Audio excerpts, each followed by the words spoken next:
இன்னைக்கு இருக்கிற காலகட்டத்துல ஒரு திரைப்படம் ஒரு வாரம் ஓடி இருக்கு, 10 நாள் ஓடிடுச்சு, 25 நாள் தாண்டிடுச்சு, 50 நாள் தாண்டி ஓடிட்டு இருக்குப்பா. இந்த படம் மாபெரும் பிளாக் பஸ்டர் அப்படின்னு நம்ம எல்லாம் பேசியிருக்கோம். இன்னொரு பக்கம் ஒரு படத்துடைய கலெக்ஷனை வச்சு அது பிளாக் பஸ்டரா இல்லையான்னு டிசைட் பண்ணிருக்கோம். உதாரணத்துக்கு இந்த படம் 100 கோடி, இந்த படம் 500 கோடி, இந்த படம் 1000 கோடி, 1100 கோடின்னு போயிட்டே இருக்கும் பொழுது இவ்வளவு கலெக்ஷன் ஆனாதான் இந்த படம் ஒரு பிளாக் பஸ்டர் அப்படின்னு பேசியிருக்கோம்.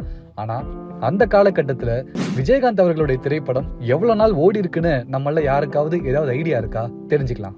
1992 ரிலீஸ் ஆன சின்ன கவுண்டர் திரைப்படம் கிட்டத்தட்ட 315 நாட்கள் ஓடி இருக்கு. அடுத்தபடியா முன்னணி நட்சத்திரங்களுடைய 100வது படம் ஓடிச்சா இல்லையான்ற மாதிரி பெரிய கேள்விக்குறி இருக்கும் போது விஜயகாந்த் அவர்களுடைய 100வது படமான கேப்டன் பிரபாகரன் 300 நாள் ஓடி இருக்கு.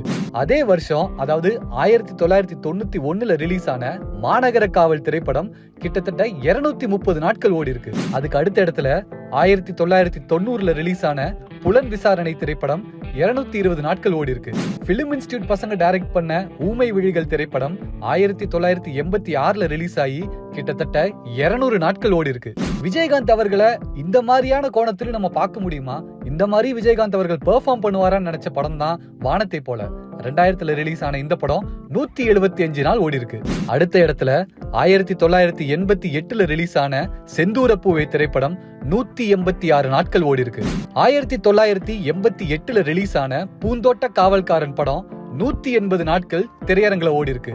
ஏன் ஆசை மச்சான்ற படம் 1994 ரிலீஸ் ஆகி 175 நாட்களுக்கு மேல ஓடி அந்த காலகட்டத்துல மிகப்பெரிய பிளாக் பஸ்டராகவும் இருந்திருக்கு. 1989 ரிலீஸ் ஆன பாட்டுக்கு ஒரு தலைவன் படம் 175 நாட்கள் ஓடி விஜயகாந்த் அவர்களுக்கு மிகப்பெரிய பேரை வாங்கி கொடுத்திருக்கு. அடுத்த இடத்துல 1986 ரிலீஸ் ஆன ஒரு திரைப்படம், அந்த படத்துல வந்த எல்லா பாட்டும் கூட பிளாக் பஸ்டர் தான்.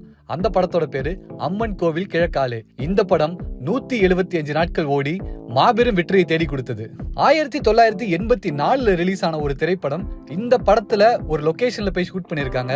அதனாலேயே அந்த இடத்துக்கும் இந்த படத்தோட பேரையே வச்சிருக்காங்க அப்படின்னா நம்ப முடியுமா? வைதேகி காத்திருந்தால் அப்படின்ற திரைப்படம் கோயம்புத்தூர் பக்கம் இருக்கிற ஒரு ஃபால்ஸ் கிட்ட எடுத்தனாலேயே அந்த ஃபால்ஸுக்கு வைதேகி ஃபால்ஸ் பேரு வச்சு இன்னைக்கும் மக்கள் அந்த இடத்தை கொண்டாடிட்டு இருக்காங்க. வைதேகி காத்திருந்தால் திரைப்படம் 175 நாட்கள் ஓடி இருக்கு. அரசாங்க துறைகள்ல நடக்கிற ஊழலை எதிர்த்து ஸ்ட்ராங்கா பேசக்கூடிய ஒரு கான்டென்ட் இருந்த திரைப்படம் தான் ரமணா. இந்த படம் 2002 ரிலீஸ் ஆகி 150 நாட்கள் ஓடி விஜயகாந்த் அவர்களுக்கு நியூ ஜெனரேஷன் ஃபேன் பேஸை கிரியேட் பண்ணி கொடுத்ததே ரமணா படம் தான். 1994 ரிலீஸ் ஆன சேதுபதி ஐபிஎஸ் திரைப்படம் 150 நாட்கள் ஓடி மெகா பிளாக் பஸ்டர் ஹீரோவா தன்னுடைய ஆதிக்கத்தை திரைத்துறையில செலுத்த ஆரம்பிச்சார் விஜயகாந்த். 2000 ரிலீஸ் ஆன வல்லரசு திரைப்படம் 112 நாட்கள் ஓடி மாபெரும் சாதனையை படைச்சது. விஜயகாந்த் அவர்கள் நிறைய நல்ல விஷயம் பண்ணிருக்காரு. திரைத்துறையிலும் சரி, அரசியல் துறையிலும் சரி, நிறைய புது புரட்சிகளை செஞ்சிருக்காரு. இது எல்லாத்தையும் நினைவு கூர்ற இந்த நேரத்துல விஜயகாந்த் அவர்கள் கொடுத்த பிளாக் பஸ்டர் திரைப்படங்களை ஓரமா ஒதுக்கி அவரை கொண்டாடாம இருக்க முடியாது. அன்றும் இன்றும் என்றும் எங்கள் நினைவுகளில் நீங்காத விஜயகாந்த்.